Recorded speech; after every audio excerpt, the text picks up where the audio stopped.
E aí pessoal, tudo bem? Sejam muito bem-vindos aqui ao Geotica Tech e hoje vamos conferir como a gente pode aprender a programar utilizando o desenvolvimento de jogos. E a gente vai fazer isso utilizando a linguagem Python, que é uma linguagem de programação extremamente utilizada para muitas finalidades diferentes. Então, mesmo que tu não queira aprender a programar especificamente para desenvolver games, aprender Python em si é uma excelente possibilidade. Com Python tu pode desenvolver programas, tu pode criar aplicativos, tu pode realizar análise de dados, trabalhar com machine learning e também realizar o desenvolvimento de games. E aprender a programar utilizando o desenvolvimento de games é uma excelente alternativa, porque ao mesmo tempo que tu aprende programação, tu te diverte, tu utiliza conceitos leves, tu utiliza lógicas simples em determinados momentos, indo para coisas mais complexas, mas que vão fazer sentido, que tu vai ver a aplicação prática na tua frente e com isso tu vai conseguir entender de uma maneira muito simplificada e teu aprendizado vai ficar bem suave, bem interessante. Então, para fazer isso, a gente vai utilizar uma biblioteca do Python, que é o Pygame, que vai simplificar bastante o nosso processo, e a gente vai desenvolver um jogo de luta no estilo de Street Fighter, onde a gente tem um fundo atrás, como vocês podem ver, o jogo rodando aqui na tela, e a gente vai fazer isso ao longo desse vídeo. Então, a gente vai começar do zero, vai passar passo a passo e desenvolver esse jogo inteiro, montando todas as imagens que a gente precisa, toda a movimentação dos lutadores na tela e criando as regras para que isso aconteça. É claro que, como aqui a ideia é fazer um vídeo de apresentação, a gente não vai passar por linha a linha desse código explicando cada uma das funções que a gente está utilizando.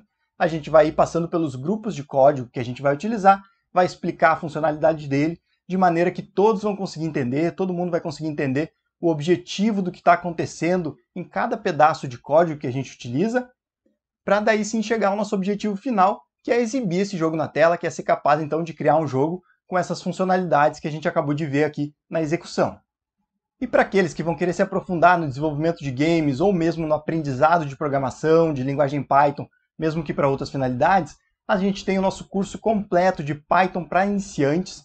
Então é um curso voltado para quem está começando no mundo da programação ou no mundo do Python, e daí sim, ali naquele curso a gente vai linha a linha de código, construir cada uma das nossas aplicações, inclusive o desenvolvimento de games, desenvolvendo esse jogo aqui e outros exercícios ao longo do curso, onde a gente mostra cada uma das funções que a gente utiliza de maneira muito didática, super tranquila, leve, para que todos possam aprender, seja qual for o teu ramo de atuação atual. Então, se tu é um adolescente que recém está começando, que está buscando uma primeira profissão, ou se de repente tu é aí já uma pessoa com 40, 50, 60 anos, pensando em mudar de área ou buscando um novo hobby, com certeza aqui no nosso curso tu vai conseguir aprender, vai conseguir entender como a programação funciona e como tu pode utilizar o Python para as mais diferentes finalidades. E para quem quiser evoluir conosco no nosso curso de Python, a gente vai deixar um cupom de desconto bem especial para vocês aqui na descrição do vídeo. Então aproveite esse desconto, se inscreve no nosso curso e evolui junto conosco aqui no teu aprendizado de Python. Então vamos agora aqui para o computador para conferir em detalhes todo o código necessário e realizar a construção desse game em conjunto aqui. O meu conselho agora aqui é que vocês não tentem executar esse código aqui junto comigo. Primeiro assistam a aula por completo, eu vou dar uma noção bem geral de tudo que a gente está fazendo, vou explicar o objetivo de cada grupo de código que a gente tem aqui, o que acontece em cada um desses grupos, e com certeza ao final dessa aula tu vai ter um entendimento bem completo do porquê desses códigos que a gente está utilizando e a responsabilidade de cada um na construção do nosso jogo. Caso tu já queira desenvolver junto conosco aqui, não tem problema, eu vou deixar disponível aqui na descrição do vídeo um arquivo zip que vai conter todos os arquivos necessários. Para isso, eu estou utilizando aqui o PyCharm. Caso tu já entenda um pouco de programação e queira utilizar um outro editor, fica à vontade. Se tu quiser seguir exatamente como a gente está fazendo aqui, basta instalar o PyCharm, criar uma pasta para o projeto, como a gente fez aqui, e dentro dessa pasta, então, tu pode descompactar o arquivo que eu vou deixar à disposição aí, sendo que nele vai ter, então, o arquivo lutador.py e main.py, além das pastas aqui, que são as pastas imagens, fontes e áudio, que a gente vai entender ao longo da aula aqui. E para começar, caso tu esteja utilizando o PyCharm assim como eu, tu pode vir aqui no terminal e digitar pip install pygame. Tu vai precisar fazer essa instalação, basta digitar aqui, assim como eu, pip install pygame, que tu vai conseguir instalar o Pygame, vai ficar então com a biblioteca à disposição para utilizar aqui no PyCharm, aqui no teu projeto. Então, feito isso, a gente pode partir para a construção do nosso jogo. Então, o que a gente está fazendo aqui? Percebam que a gente tem dois arquivos, conforme eu comentei com vocês, né? Aqui eu tenho alguns a mais, são apenas alguns outros testes e arquivos de backup que eu tenho aqui. O que está sendo utilizado realmente pelo nosso jogo é o arquivo main.py, que é executado pelo Python, e o arquivo lutador.py. Então a gente vai utilizar esses dois arquivos ao mesmo tempo no nosso jogo. E a gente faz isso só para simplificar um pouco aqui, para conseguir separar as coisas, ficar mais organizado, mas eu poderia tranquilamente ter todo esse conteúdo aqui desses dois arquivos em um único arquivo, não teria nenhum problema. Então, para começar, a gente importa aqui o Pygame, que é a biblioteca que vai nos auxiliar no desenvolvimento do jogo, e a gente também importa esse arquivo aqui. Então, para eu conseguir aqui, a partir do meu arquivo principal que eu estou utilizando, utilizar esse arquivo auxiliar, eu preciso importar ele, e é isso que eu faço aqui. Então, eu digo que eu quero importar do arquivo lutador, então por isso eu dou aqui o mesmo nome do meu arquivo, lutador.py, sendo que eles estão na mesma pasta do projeto aqui, né? Então eu tenho o arquivo main.py e lutador.py aqui na mesma pasta do projeto, por isso essa importação funciona dessa forma. Eu importo lutador. Lutador nada mais é do que uma classe que eu tenho aqui, que eu criei. Então eu também importo Pygame e crio aqui a classe lutador, que é o que eu estou importando aqui. Nesse momento não precisa te preocupar com esses termos como classe, função, esse tipo de coisa. Aqueles mais curiosos podem ir conferindo os nossos outros vídeos aqui que a gente tem no canal, onde a gente vai explicando cada um desses termos. Inclusive o nosso curso de introdução a Python, que está disponível aqui totalmente gratuito, vai falar sobre todos esses itens e vocês vão ter um entendimento bem completo. Mas se tu não quiser, não te preocupa com isso. Ao longo da aula aqui, tu vai conseguir entender tudo que a gente está fazendo, mesmo sem conhecer esses termos que eu estou me referindo aqui. Então, uma vez que eu vinculei esses dois arquivos, eu posso dar início. E eu faço isso aqui utilizando uma função do Pygame, e eu utilizo mais uma também para o som. Conforme eu comentei, eu não vou passar linha a linha do código, senão vai ficar muito extenso. Então, de maneira mais geral, né, eu inicializo aqui o nosso jogo, eu defino a dimensão da nossa tela, então estou dizendo que eu vou ter 1000 pixels de largura por 600 de altura, e eu defino aqui também um clock para o nosso jogo, que é o FPS, aqueles que são mais acostumados com jogos aí, né? A gente tem os frames por segundo que o nosso jogo vai ser executado. No caso aqui eu estou definindo 40, a gente poderia modificar esse valor. Então, uma vez que eu faço essas definições iniciais, eu vou definir aqui qual a imagem de fundo que a gente vai utilizar no nosso jogo. Então, eu utilizo aqui uma função do Pygame, da biblioteca, para carregar a imagem que está na nossa pasta. Então, percebam aqui, a gente está acessando a pasta do nosso projeto, na pasta imagens, na pasta fundo, e carregando o arquivo fundo.jpg. Então, na pasta do nosso projeto, na pasta imagens, eu preciso ter aqui a pasta fundo. Então, eu tenho várias pastas, tenho dentre elas a pasta fundo, e aqui tenho a imagem fundo.jpg, que é essa imagem aqui que a gente está visualizando aqui na tela agora. Então, é essa imagem aqui que eu estou definindo que vai ser a nossa imagem de fundo. Além disso, eu também defino aqui, na pasta áudio, o arquivo music.mp3, que vai ser a nossa música de fundo, que vai ficar rodando aí, né, durante o jogo. E além dessa música, eu também vou ter alguns efeitos de som, então eu utilizo aqui, também na pasta áudio, o arquivo Sword, que vai conter aí o som de uma espada que a gente vai utilizar quando algum dos nossos lutadores realizar um ataque. E na sequência, a gente define também uma fonte, porque a gente vai querer escrever algo na tela. No caso, a gente escreve lá a saúde do nosso lutador, né, com o valor 100, 90, assim por diante. A gente está definindo aqui que vai utilizar a fonte Arial para isso e o tamanho da fonte. Então, bem simples aqui, apenas algumas definições iniciais, onde a gente faz o apontamento dessas imagens que a gente vai utilizar. E na sequência, a gente precisa carregar também as imagens dos nossos lutadores. Até agora a gente carregou apenas o cenário, né, algumas informações relativas ao cenário, mas a gente também tem os dois lutadores. Então, para isso, a gente vai ter algumas imagens aqui. Então, se a gente acessar aqui, por exemplo, a pasta Imagens Marcial, a gente vai ter várias imagens. No caso aqui, eu estou utilizando apenas 4, então vou deixar essas 4 imagens disponíveis aí para vocês, que vão ser as imagens que vão criar as animações de cada ação do nosso lutador. Então, por exemplo, quando ele estiver correndo, a gente vai exibir aqui essa imagem. Então, eu vou separar essa imagem aqui, que no caso é apenas uma, em várias imagens e vou exibir uma após a outra, o que vai causar aquele efeito, né, de uma animação que faz com que a gente visualize ali na tela, né, o jogador como se ele estivesse correndo, pulando, atacando e assim por diante. Então, essa mesma situação aqui a gente vai ter para as outras ações do nosso lutador e assim por diante. Então aqui, né, a gente define o caminho, né, onde está a pasta, onde está cada uma dessas imagens que a gente vai utilizar. A gente está utilizando aqui uma lista do Python para fazer isso. Conforme eu comentei, não precisam se preocupar com esses termos. A gente utiliza uma lista e, na sequência, a gente cria um dicionário, onde a gente define a ação.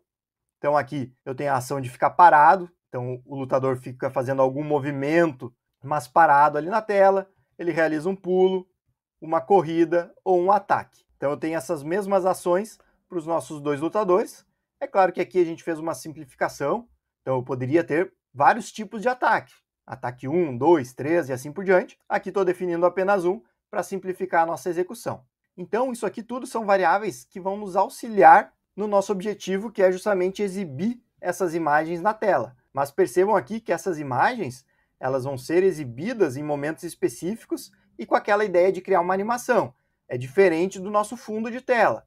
O nosso fundo ele vai ser estático. A gente tem uma imagem de fundo que vai ficar parada no fundo e os nossos lutadores vão ficar se movimentando. Então, essas imagens aqui, a gente está definindo aqui dessa forma, mas depois, lá no arquivo lutador, que a gente vai definir em qual momento a gente vai exibir cada uma delas. Então, feitas essas definições, a gente utiliza aqui uma função, tá? Então, a gente cria essa função justamente para poder manipular essas imagens que a gente acabou de definir aqui. Então, a gente definiu, por exemplo, todas as imagens do nosso lutador marcial, que é o lutador que está na nossa esquerda ali na tela. Uma vez que a gente tenha definido as imagens aqui, a gente vai justamente associar todas essas imagens a um movimento específico. Então, é isso que a gente faz aqui, né? A gente cria os movimentos, nomeia eles, e aqui na nossa função, nós vamos associar, então, essas imagens ao movimento, e a gente faz alguns recortes aqui. Para isso que a gente está utilizando essa função, a gente confere a largura da imagem e a altura. Então, a gente pega essas duas informações que vão variar de uma imagem para outra, e na sequência a gente divide a largura que a imagem tem pela altura. Dessa forma, a gente consegue saber quantos movimentos existem dentro da imagem em questão. Então, se a gente voltar aqui, né, para uma imagem do lutador pulando, por exemplo, a gente tem 3 movimentos aqui que vão ser animados para representar esse pulo do lutador. Então eu pego essa largura aqui, que é 3 vezes maior que a minha altura. Quando eu divido a largura pela altura, o valor que eu tenho é 3. Com isso eu sei que eu tenho 3 movimentos aqui. Então é essa lógica que a gente utiliza para criar uma variável auxiliar que a gente vai ter ainda, que é aqui no caso a variável marcial. Então a variável marcial que a gente está criando, ela utiliza essa função imagens, que vai utilizar essa lógica que eu acabei de comentar com vocês, e vai definir, então, que em cada uma das ações do lutador, ele vai ter algumas imagens associadas a essa ação.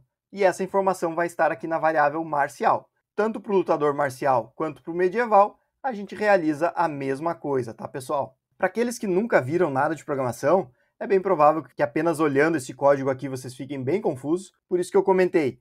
Quem não conhece não precisa sair tentando replicar esse mesmo código aqui com a gente. Assiste a aula por completo, que ao longo aqui da aula tu vai conseguir entender o que a gente está fazendo, o objetivo aqui de cada grupo de código, conforme eu comentei. E na sequência, aí sim tu pode realizar, por exemplo, o nosso curso introdutório de Python, onde tu vai entender como que um loop for funciona, tu vai entender as funções, e tudo isso que a gente está fazendo aqui ao longo do código vai ficar mais claro, tu vai conhecer as listas, os dicionários, e daí não vai ficar apenas nesse entendimento mais genérico do que está acontecendo aqui. Uma vez que a gente tenha feito todas essas definições, é importante a gente ter em mente que a gente ainda não criou nada na tela. Se eu simplesmente pegar esse código aqui até aqui, nenhuma janela vai ser criada para nós. Para que isso aconteça, a gente precisa vir aqui embaixo, nessa parte de baixo aqui do código, onde a gente tem um loop while. Aqui tá, só vou comentar de maneira rápida que um loop while ele fica em execução enquanto algo for verdadeiro. Então isso significa, diferente do que acontece aqui em cima, por exemplo, quando a gente utilizou aqui a função imagens. Essa função imagens ela vai ser executada em um momento específico. Por exemplo, aqui quando a gente cria essa variável marcial. Então essa variável vai ser criada, isso aqui que eu tenho vai ser executado uma vez e o código vai seguir. A gente vai para a próxima linha aqui. Ou seja, a função imagens foi executada uma vez para a variável marcial. É claro que várias coisas aconteceram aqui nessa única execução, né? Por exemplo, um loop for, que se repete por várias vezes e assim por diante. Mas o que é importante a gente entender é que a função em si foi executada apenas uma vez para marcial e uma vez para medieval, porque a gente utiliza ela aqui novamente. Então aqui, né, nesse código a gente utiliza 2 vezes a função imagens. Já aqui embaixo, nesse loop while que eu comentei com vocês, ele vai ficar em execução enquanto algo for verdadeiro. No caso, a minha variável jogando. Então eu defini aqui, eu criei uma variável que recebe o valor true, ou seja, verdadeiro. Então, enquanto a variável jogando tiver esse valor aqui, esse loop vai ficar em execução. Isso significa que se eu não modificar esse valor em algum momento, eu não saio daqui. Eu fico repetindo essas linhas de código eternamente. Ou seja, eu nunca chego, por exemplo, nessa linha aqui de baixo, que é a linha final do meu jogo, que é a linha que está encerrando o nosso jogo. Isso significa dizer que enquanto o usuário não fechar a janela do jogo, a gente vai estar aqui dentro desse loop. Então, se eu executar aqui o jogo, nesse momento, o nosso loop while está sendo executado. Se eu vier aqui e clicar sobre o X, aqui dentro do loop while, ou seja, aqui nessas 3 linhas de código, a gente identificou um evento. Então, por isso eu utilizo aqui a função do Pygame que busca por um evento. E para esse evento que foi identificado, a gente confere se foi o evento de saída, ou seja, se a gente clicou sobre o X para fechar a janela. Caso isso tenha acontecido, a gente define a nossa variável jogando como false, ou seja, ela deixa de ser verdadeira. Quando ela deixa de ser verdadeira, o loop é encerrado. Com isso, a gente encerra o nosso jogo. Então é isso que esse grupo de código aqui faz. E além disso, a gente tem várias coisas acontecendo aqui. Nesse primeiro momento, eu vou comentar aqui, ó, vou inserir 3 aspas aqui e 3 aspas aqui. Dessa forma, eu defino que tudo que está entre essas aspas é um comentário, ou seja, não faz parte do nosso código. Serve apenas para que nós, humanos, aqui, enquanto estamos analisando o código, consigamos ler alguma coisa que a gente precisa ter como informação. Mas se eu deletasse essas linhas aqui, o efeito prático para o computador seria o mesmo. Como isso é um comentário, o Python não vai executar essas linhas aqui, ele vai passar reto, direto de desenhar fundo aqui para aquele loop fora aqui que vai conferir os eventos que estão acontecendo. E fazendo isso, eu tenho apenas 3 situações acontecendo aqui durante a execução do jogo. A primeira delas é a definição do FPS, ou seja, dos frames por segundo, que a gente definiu com o valor de 40 lá em cima, né? Então aqui a gente definiu FPS igual a 40. Aqui, durante a execução do jogo, a gente define, então, que esse valor vai ser utilizado como FPS do nosso jogo. Então, uma definição bem simples que a gente faz aqui, utilizando uma função que o Pygame criou para essa finalidade. Na sequência, a gente utiliza essa função desenhar fundo, que a gente já vai entender ela aqui. Depois, a gente confere os eventos. E aqui a gente faz apenas uma atualização, que serve justamente para o Pygame saber que ele precisa atualizar aquela tela. O meu loop foi executado mais uma vez, e a partir dessa execução eu preciso exibir na tela para o usuário o que foi atualizado. Então aqui, na prática, a única coisa que vai acontecer durante a execução do jogo dessa forma é aqui esse desenhar underline fundo. Então, vamos conferir o que acontece aqui nesse momento. Como a gente está apenas chamando uma função aqui, a gente precisa ir lá para a função conferir o que vai acontecer. Diferente do que a gente tinha aqui em cima, por exemplo, a gente não está passando nenhum valor. Então a gente só pede para a função ser executada da forma que ela foi criada. Então a gente vai subir um pouco mais aqui e vai conferir aqui a função desenhar fundo, que foi uma função que eu criei aqui no jogo, apenas para exibir a imagem de fundo na tela. Então o que a gente faz aqui? Como a nossa imagem de fundo tem dimensões diferentes da minha tela, que é aqueles 1000 por 600 que a gente definiu aqui em cima, a gente faz uma pequena conversão, a gente usa uma função aqui, que é a função scale, para transformar a imagem que está aqui na variável fundo no mesmo tamanho que a gente tem na nossa tela, mesma largura e altura. E uma vez que a gente ajuste esse fundo, a gente quer exibir isso na tela. Então a gente utiliza aqui a função bleach, que vai exibir na nossa tela a imagem em questão. Ou seja, a função desenhar fundo apenas coloca aquele fundo de tela para nós. Vamos conferir? Então lembram aqui que eu comentei todas essas linhas de código.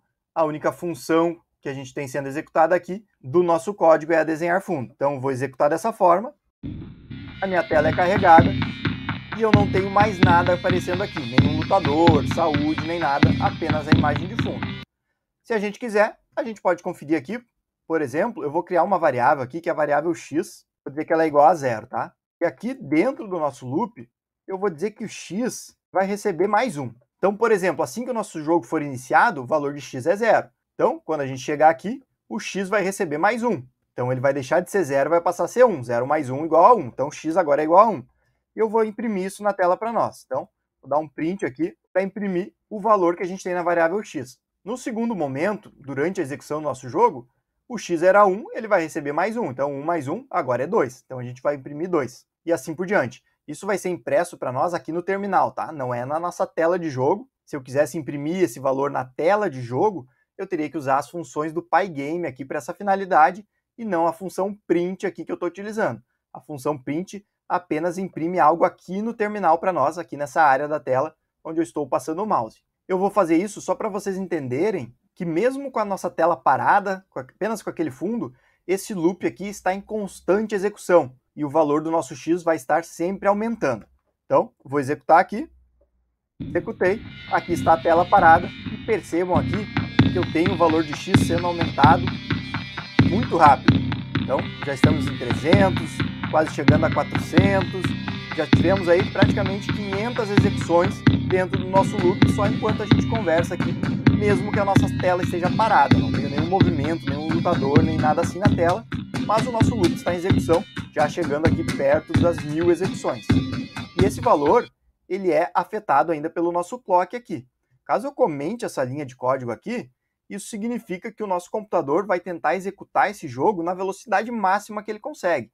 Independente de qualquer outra coisa, ele vai usar todo o poder de processamento dele para executar esse jogo. Esse valor de x aqui vai aumentar ainda mais rápido. Vamos conferir?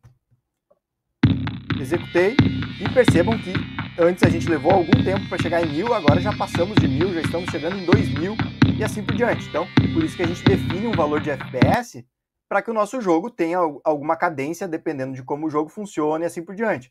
Do contrário, cada computador aí vai tentar usar todo o poder de processamento que ele tem para executar o jogo. Isso significa que tudo que a gente estiver colocando aqui dentro do jogo, dentro do nosso loop, vai ser executado de acordo com essa velocidade de processamento do computador em questão.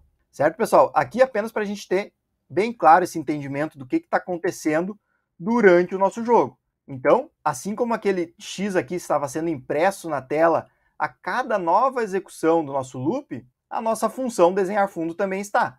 Então ela está sempre sendo executada, sendo que a cada nova execução ela apenas exibe na tela a tela de fundo. A gente não tem nenhum movimento, né? Ela fica parada ali no fundo.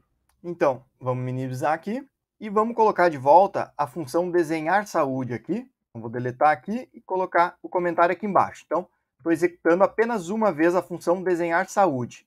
Vamos entender o que acontece aqui. Estou utilizando essa função, passando para ela o valor lutador 1. Então, vamos entender o que é esse lutador 1 aqui. Quando a gente cria aqui em cima o primeiro lutador, a gente utiliza lutador, que é a nossa classe. Lembram lá que eu comentei no início? Que a gente importa lutador aqui em cima? Então é isso que a gente está utilizando aqui embaixo para fazer a criação desse lutador 1. E a gente passa dois valores, 200 e 310. Então o lutador está sendo criado com esses dois valores. Aqui no lutador, a gente confere a classe lutador. Como a gente está utilizando direto a classe lutador, a única coisa que vai ser executada é essa função aqui, que é o método construtor da nossa classe. O que a gente tem aqui embaixo não está sendo executado agora. Como ele recebeu os valores 200 e 310, esse x aqui é 200 e o y 310. E o que a gente faz aqui é simplesmente criar um retângulo na tela, mas não exibir ele ainda. A gente apenas cria esse retângulo sem exibir ele para o usuário. E a gente cria um retângulo na posição x igual a 200, ou seja, eixo x 200 pixels à direita da borda, e y, valor 310. Então, 310 pixels de distância do topo da tela. É assim que o Pygame faz a orientação aqui, né, no eixo x e y, e a gente está definindo também que esse retângulo que a gente está criando tem 120 pixels de largura por 180 de altura. Então, basicamente, a gente está criando o nosso primeiro lutador através desse retângulo. E, além disso, a gente define aqui que ele tem uma saúde igual a 100. Essa é a saúde máxima que ele pode ter. Então, quando a gente faz isso, aqui utilizando a classe lutador, significa que esse valor aqui, que essa variável lutador underline 1, ela vai fazer uma criação para nós, de acordo com aqueles parâmetros que a gente acabou de conferir, e a gente definiu uma saúde. Então, eu posso acessar esse valor aqui. Então, é isso que eu estou passando aqui embaixo, lutador 1.saúde. Ou seja, lutador 1, que foi criado através da classe lutador, recebeu aqui, na variável saúde, o valor 100. Então, lutador 1 ponto saúde é igual a 100. Além disso, a gente passa o valor 20 e 20. Então, aqui é como se eu tivesse, nesse momento agora, né, o valor 100, 20 e 20 sendo passados na nossa função aqui, desenhar saúde. E isso seria passado aqui para a nossa função desenhar saúde que a gente criou aqui em cima. Então, eu estaria passando aqui nessa variável saúde valor 100, valor 20 e valor 20. Dessa forma, eu tenho saúde como 100. Então, a gente tem aqui 100 dividido por 100, taxa igual a 1, que a gente já vai entender para que serve. E aqui na variável texto, a gente utiliza a nossa fonte, aquela fonte Arial que a gente definiu lá em cima, para exibir um texto na tela, sendo que é o texto que a gente tem na variável saúde, que é o número 100. Então, a gente utiliza aqui a função str para converter esse número para um texto. Então, a gente imprime na tela o valor 100 com uma cor específica. Então, aqui a gente utiliza o padrão RGB para definir a cor que a gente vai utilizar. Então, 255.00, que vai nos dar a cor vermelha. Como esse valor é 100, a gente vai imprimir na tela o número 100. E a gente faz isso aqui, né, utilizando aquela mesma função bleach que a gente utilizou aqui em cima, dizendo que a gente quer desenhar algo na tela. Então, tela.bleach, o que a gente vai imprimir? O texto que a gente tinha aqui em cima, em alguma posição. Qual posição? Aquela posição que a gente definiu aqui, que no meu exemplo era 20 e 20, então eixo x igual a 20, eixo y igual a 20 mais 30, então 20 mais 30 igual a 50. Essa é a posição que a gente vai imprimir o texto, e além disso a gente vai criar um retângulo na tela. Vamos conferir na sequência. Então vou comentar aqui, e assim a gente vai imprimir na tela apenas até o texto. Então executamos aqui, e percebam que eu tenho apenas um texto sendo exibido aqui na tela, que é o número 100. Não tenho a barra aqui em cima, nem o lutador, nem nada, porque a gente comentou as outras coisas.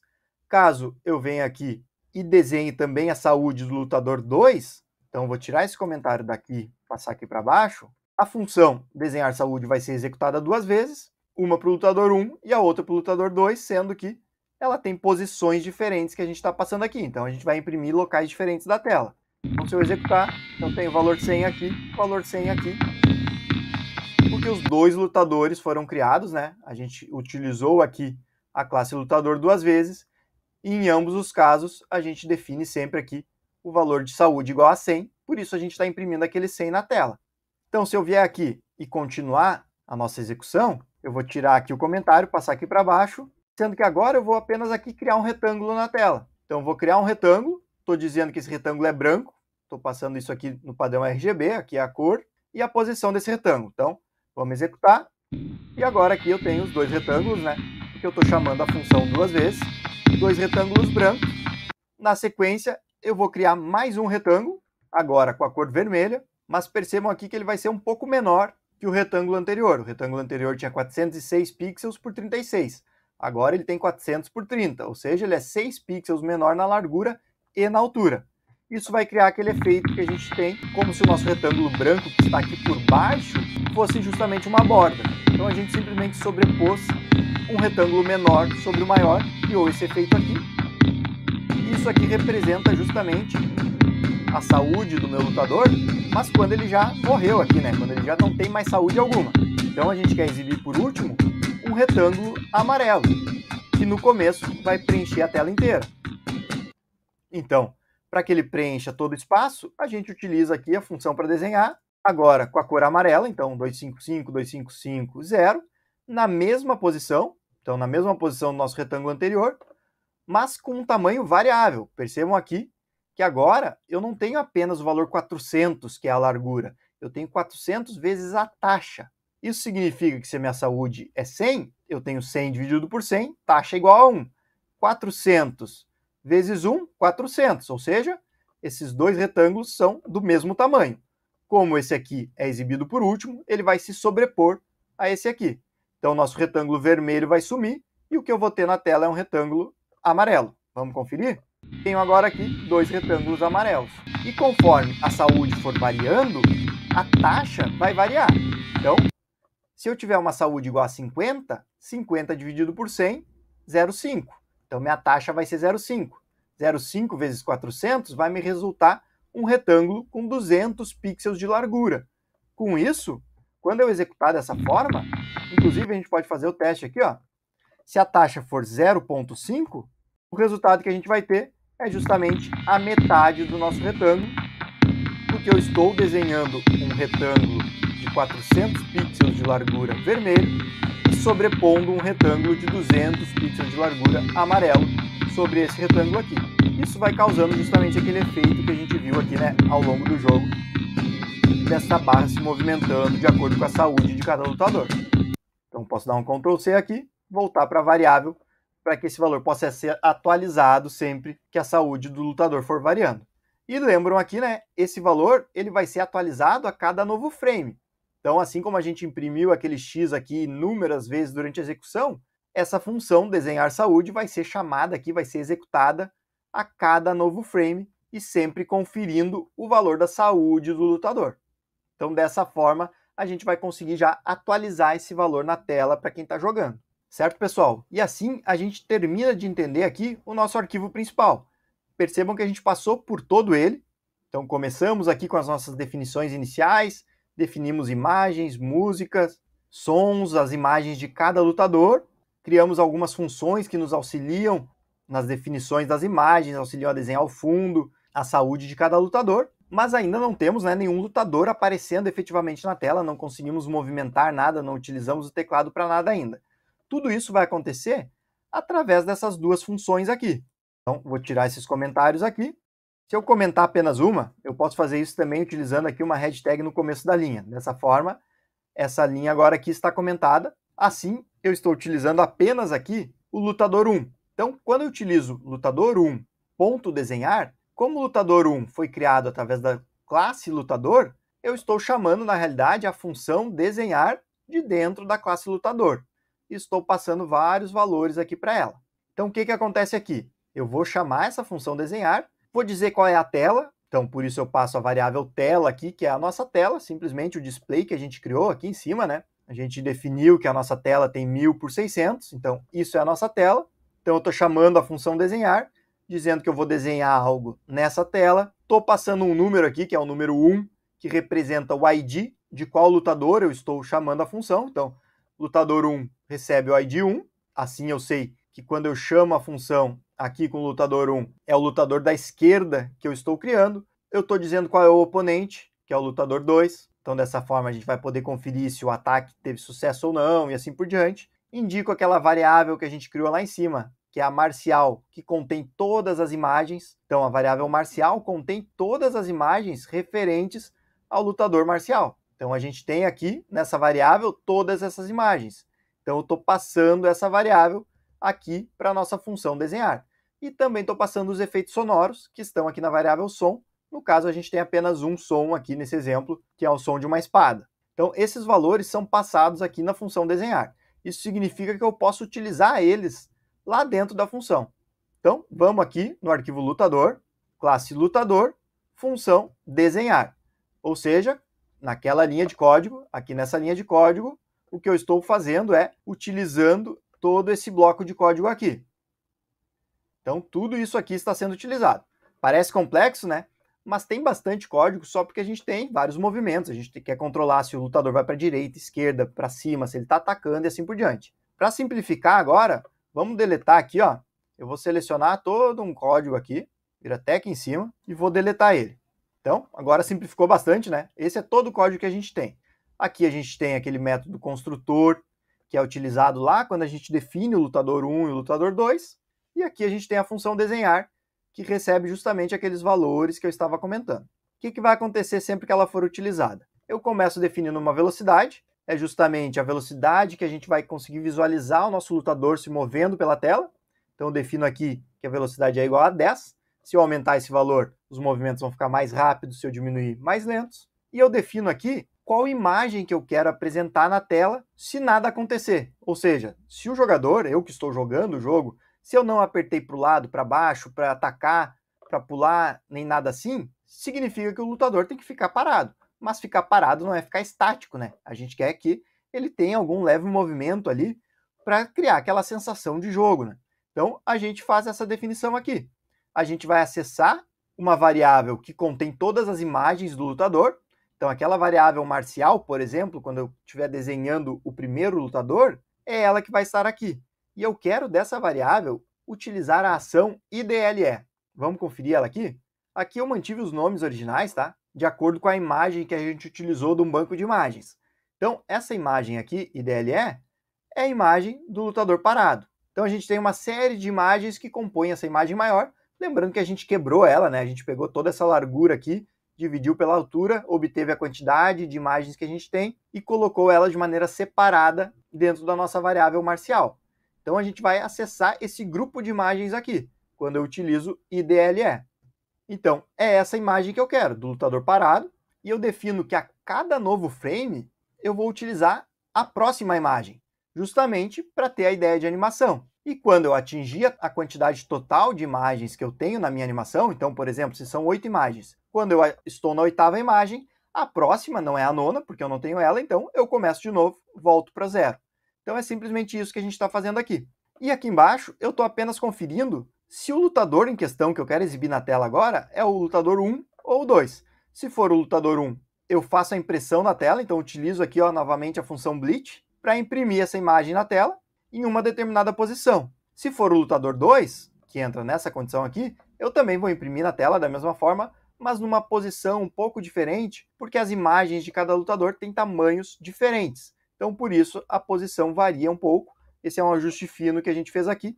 Se as imagens tivessem exatamente o mesmo tamanho, a gente não teria aqui essa variação, a gente simplesmente estaria imprimindo na tela sempre na mesma posição. Então vamos conferir aqui? Então executei, agora eu estou chamando apenas a função do primeiro lutador, ele está aqui na tela se movimentando constantemente, como a gente pode ver, mas se eu clicar aqui, então eu estou clicando aqui nas teclas que movimentam o lutador. Nada acontece, eu acabei de deletar todo o código. Ele vai ficar aqui apenas se movimentando dessa forma. Caso eu venha aqui e coloque também o lutador 2, então não vou mais comentar essa linha, vou criar o lutador 2 também na tela. Vou executar agora. Agora eu tenho os dois lutadores. Percebo, inclusive, que esse lutador aqui está virado para o lado errado. Ele deveria estar olhando para o lutador 1 aqui. Mas ele está fazendo isso, justamente a gente excluiu uma parte do código. Se eu voltar aqui no lutador, vou dar um Ctrl Z aqui. Então, voltei com todo o código, tá? Mas vou deixar essa parte final aqui, tá? Vou deletar daqui em diante. Então, vou deletar tudo isso aqui novamente. Deletei aqui. O que eu incluí agora é apenas essa linha aqui. Aqui eu estou justamente conferindo se o lutador em questão ele está à direita ou à esquerda do seu oponente. Caso ele esteja à direita, eu vou utilizar a função flip para inverter a minha imagem. Então, eu pego a imagem que a gente acabou de definir aqui em cima e inverte ela, inverte na horizontal, de maneira que ele vai conseguir, então, ficar sempre olhando para o adversário. Caso ele não esteja à direita, caso ele já esteja na esquerda, eu não faço essa inversão, porque a imagem vai estar no sentido correto. Então, agora, se eu executar, eu vou ter os dois lutadores de frente um para o outro. Dessa forma, a gente pode conferir aqui que a execução da função desenhar, ela é bem simples, com pouco código a gente consegue fazer essa execução. Basicamente, o que a gente precisa é definir qual imagem a gente quer imprimir na tela. Lembrando que essa função desenhar ela vai estar sempre sendo chamada, assim como o nosso x ali, o valor de x estava sendo impresso aqui, né, inúmeras vezes, a função desenhar está sendo chamada inúmeras vezes. Cada vez que ela é chamada, ela tem uma imagem diferente aqui para ser exibida na tela, o que cria justamente aquela animação que a gente estava visualizando. Então, se eu der um Ctrl Z aqui, agora eu vou ter todo o código necessário para que a gente possa controlar os nossos lutadores. Afinal de contas, eu não quero que ele fique parado na tela como ele está ali, eu quero poder movimentar ele. Então, para isso, a gente precisa conferir, precisa identificar se o meu jogador, quem está jogando o nosso jogo, pressionou alguma tecla, seja no teclado, seja num controle, assim por diante. Então, a gente faz isso aqui, conferindo com a função key se algo foi pressionado. A gente salva na variável key, eu poderia dar qualquer nome aqui para essa variável, tá? Mas dei esse nome. Então, a gente salva o que for pressionado, lembrando que eu estou num frame específico, né? Eu estou justamente conferindo o que foi pressionado dentro de um frame específico para imprimir isso na tela para o usuário, imprimir o resultado disso para o usuário.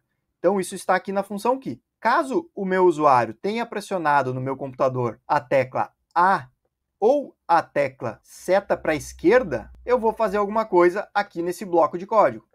Então, se for a tecla A e eu estiver com o lutador 1, eu vou fazer um movimento. E se for a tecla Left e eu estiver com o lutador 2, eu vou fazer o mesmo movimento.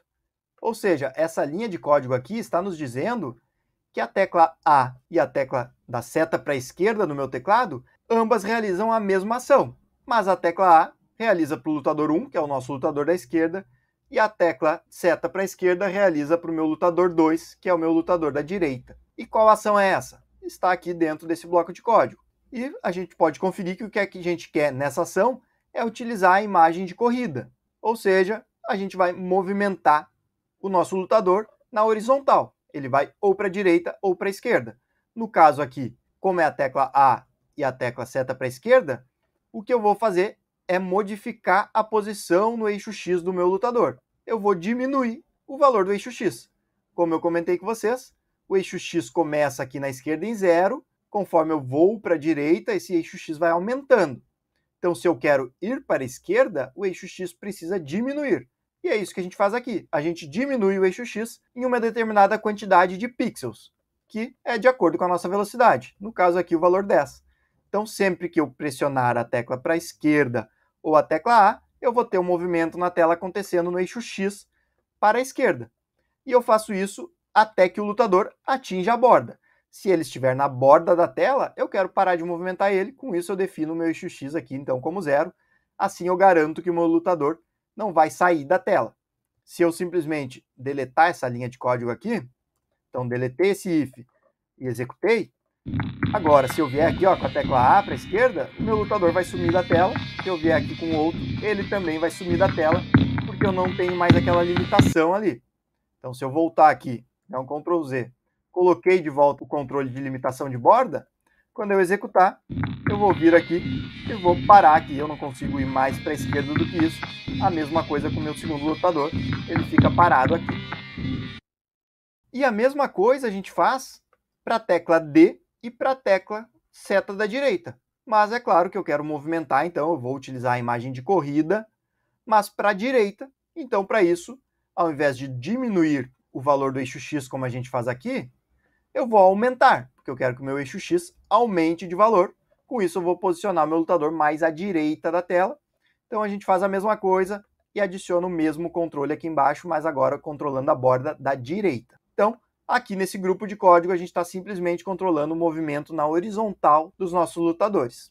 E vamos ver, então, como a gente faz para o nosso lutador pular. Então, para isso, eu tenho esse grupo de código aqui. Eu vou começar deletando ele. Então, deletei ele da tela aqui. E vamos começar esse entendimento por aqui.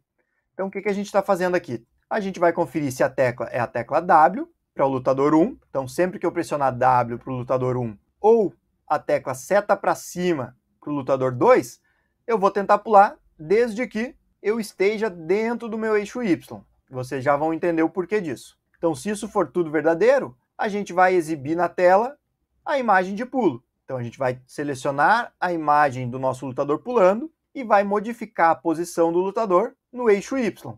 Aqui eu não estou utilizando a velocidade porque eu quero justamente uma ideia de movimento mais rápido. Eu não quero apenas aqueles 10 pixels de velocidade, eu estou indicando 30. Lembrando que o meu eixo Y aqui a gente criou com o valor 310, né? Se a gente voltar aqui, a gente criou aqui que os dois lutadores estão no eixo Y 310. Então, se eu diminuir em 30, o meu eixo Y passa a ser 280. Se eu vier aqui e executar agora, quando eu pressionar W, eu pulei, subi o meu eixo Y aqui, na realidade diminuí, porque essa é a distância aqui, né? 280 pixels que eu tenho até o topo. E percebam aqui que eu pulei e o meu lutador ficou preso aqui em cima, ele não voltou para o chão, como ele deve acontecer quando ele pula. O que acontece aqui?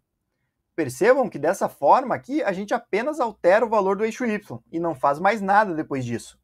Ou seja, a gente está sempre diminuindo em 30 o valor do eixo Y. Então, se nós formos pressionando aqui W, ele vai pulando, até que ele chega no topo e não pula mais, porque a gente tem justamente essa conferência aqui que obriga o nosso pulo a acontecer apenas se a gente estiver dentro da tela. Dessa forma, ele não sai da tela, a gente mantém aquela restrição de borda que a gente tinha nas laterais também. E para que o lutador volte para o chão, a gente precisa criar algo similar ao que a gravidade faz. E é isso que a gente faz nesse bloco de código aqui. Então a gente vai conferir se a posição do nosso lutador no eixo Y é diferente da posição inicial. Ou seja, se ele saiu do chão, eu quero fazer alguma coisa. E o que é isso? Eu quero fazer com que ele volte para o chão, mas pouco a pouco. Ele não vai simplesmente subir e descer de uma vez. Eu quero que ele tenha justamente aquele efeito de descer do pulo dele. Então, por isso, eu indico aqui apenas 6 pixels. Esse valor é variável, né? A gente pode chegar a um ajuste fino aqui, identificar qual é o melhor valor. No caso, eu utilizei o valor de 6 para que a cada novo frame ele volte, então, em 6 pixels para a posição original dele. E ele vai fazendo isso sempre utilizando uma imagem de pulo, até que, aqui a gente confere, né? Se ele já está muito próximo do chão. Se ele já está chegando no chão, a gente não quer mais utilizar a imagem de pulo. Com isso, a gente para de entrar nesse if aqui, assim que ele estiver se posicionando no chão novamente. Se eu voltar aqui e executar, agora a gente pula. Como vocês podem perceber, ele pula e vai caindo. Quando ele está próximo do chão, ele volta para a imagem original dele, que é aqui, né, a imagem que ele tem quando fica parado. A mesma coisa do lutador 2. Então assim a gente consegue pular. E percebam aqui que eu não adicionei nesse código aqui nada que impeça o lutador de ficar pulando várias vezes. Com isso a gente tem esse efeito aqui, né? Pode fazer com que o nosso lutador voe. Então eu fico pressionando o W aqui ou para cima e os lutadores ficam voando na tela, porque eu não adicionei nenhum critério para que isso não aconteça. Caso eu quisesse que não fosse possível esse efeito de voar aqui, bastaria eu adicionar aqui no meu código alguma restrição, assim como a gente fez com a borda, assim como a gente fez em outros casos, como aqui que a gente joga o lutador de volta para o chão, para que não fosse possível eu pular caso eu já estivesse num pulo, por exemplo. Dessa forma eu resolveria esse problema. Isso seria bem simples de ser implementado. Eu apenas não quis fazer aqui, né? Quis justamente deixar o jogo com essa ideia dos lutadores poderem lutar voando também. Então agora que a gente já consegue se movimentar para a direita, esquerda e pular, falta a gente conseguir atacar o nosso adversário. E a gente vai fazer isso através desse grupo de código aqui. Então vamos entender o que está acontecendo aqui. Então, assim como antes, a gente confere se uma tecla foi pressionada, no caso, a tecla espaço para atacar com o lutador 1 e a seta para baixo para o lutador 2. E além disso, eu confiro também se a minha variável ATC index é igual a 0. Isso aqui serve justamente para nos dizer se um ataque está acontecendo ou não. Se o ataque do próprio lutador não está acontecendo, esse valor é igual a 0. Com isso, eu posso atacar. Caso o lutador já esteja na execução de um ataque, eu não vou realizar um novo ataque até que ele finalize. Caso isso seja verdadeiro, eu vou disparar o nosso efeito sonoro de ataque, que é o efeito da espada. Então eu utilizo aqui som.play para fazer isso. Então aquele efeito sonoro que a gente carregou aqui em cima, ele está sendo executado nesse momento aqui, quando eu pressiono espaço ou para baixo. Uma vez que eu faça isso, eu defino também qual imagem eu vou utilizar. Então é a nossa imagem de ataque. E eu altero também aqui a variável index para 1. Então, no próximo frame, se essa variável ainda for 1 ou outro valor que não 0, a gente não vai atacar, mesmo que o lutador tente, né? Mesmo que o jogador tente atacar novamente, desferir vários ataques em sequência. A gente confere novamente aqui a posição do lutador. Então a gente confere se o meu oponente está à minha direita ou à minha esquerda. Se ele estiver à minha direita, eu vou atacar para a direita. Então é isso que eu estou definindo aqui. Estou criando a nossa área de ataque. Se o meu oponente está à direita, essa área de ataque vai ser criada à direita. Se ele estiver à esquerda, a área de ataque vai ser criada à esquerda. E após fazer isso, eu confiro se o meu ataque teve sucesso. Para isso, eu utilizo uma função do Pygame que confere se dois objetos, se dois retângulos na tela tiveram uma colisão. Caso essa colisão aconteça, eu vou diminuir a saúde do meu oponente. Porque se o meu ataque gerou uma colisão com o meu adversário, com o meu oponente, ou seja, se essa área de ataque que eu defini aqui, ela atingiu o meu oponente, meu ataque teve sucesso e eu vou diminuir em 10 a saúde dele. Então, a saúde que começa em 100, né? Caso eu tenha 10 ataques, com sucesso ela vai cair para 0. Mas eu só vou diminuir essa saúde do meu oponente caso o oponente não esteja com um ataque acontecendo. Então, se o oponente estiver com a variável index, que a gente tem aqui também, igual a 0, significa que ele não está me atacando. Nesse caso, a gente pode diminuir a saúde dele. Caso ele esteja me atacando, significa que eu tenho dois ataques acontecendo em simultâneo, né? De um lutador e de outro lutador. Nesse caso, nenhuma saúde vai ser debilitada. Então, se a gente vier aqui e deletar esse código aqui de cima, então vou deletar aqui e vamos executar dessa forma, eu vou atacar e percebam que eu nem consigo visualizar o ataque acontecendo. Ele é tão rápido que a gente mal consegue ver. Eu estou pressionando aqui e nada acontece. Percebam aqui que a gente faz todas essas definições e exibe apenas uma imagem na tela. Lembram lá, a gente está executando os frames do nosso jogo. No caso aqui é apenas um frame. Então a gente define a imagem de ataque em apenas um frame. No frame seguinte, o nosso ATC underline index é igual a 1. Então o nosso ataque não vai acontecer, eu não vou entrar aqui. Com isso eu não vou ter a próxima imagem do ataque sendo exibida para que o movimento de ataque seja criado.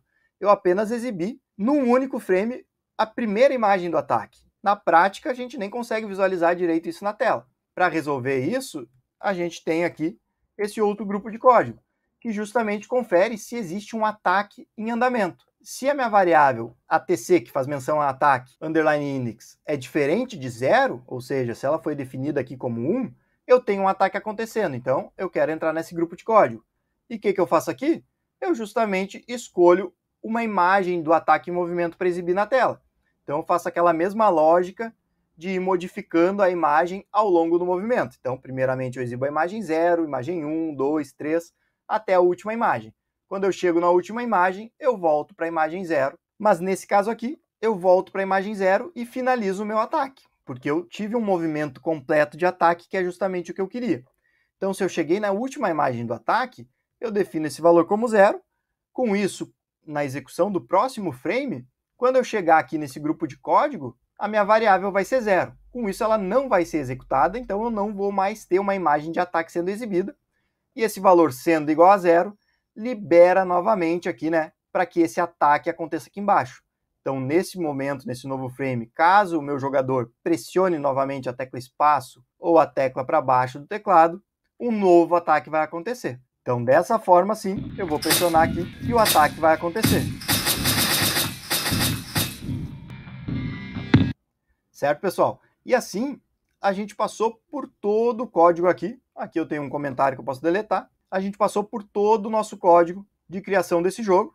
Percebam aqui que, por mais que possa parecer complexo e que a gente tenha até um resultado interessante na tela, né? Para quem nunca lidou com o desenvolvimento de games, ver um jogo, por mais que básico como esse, mas em execução, pode pensar que demora aí muito tempo para se conseguir desenvolver algo similar a isso, né? E conforme a gente viu aqui, o código que a gente utiliza é relativamente simples. É claro que para entender cada uma dessas linhas aqui, tu vai ter que ter um entendimento básico de Python, vai ter que conhecer um pouco do Pygame.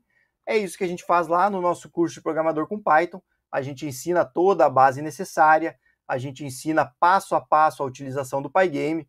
Então, cada linha de código, cada função do Pygame que a gente vai utilizando aqui ao longo do código, vai mostrar com calma lá no curso. Aqui o objetivo era mais apresentar mesmo o Pygame, apresentar o desenvolvimento de games como opção para um aprendizado de programação. Como vocês viram aqui, a gente utiliza vários recursos da lógica de programação para resolver os nossos problemas, e poder colocar isso em prática através de um jogo, como a gente fez aqui, é algo bem interessante, é algo que pode com certeza ser utilizado para nós, para esse aprendizado. Então, para aqueles que quiserem evoluir no seu aprendizado de Python, no seu aprendizado de games também, eu aguardo vocês lá do lado de dentro do nosso curso Programador com Python, para que a gente possa dar sequência lá, com bastante calma, tendo um aprendizado bem completo. Então, até a próxima!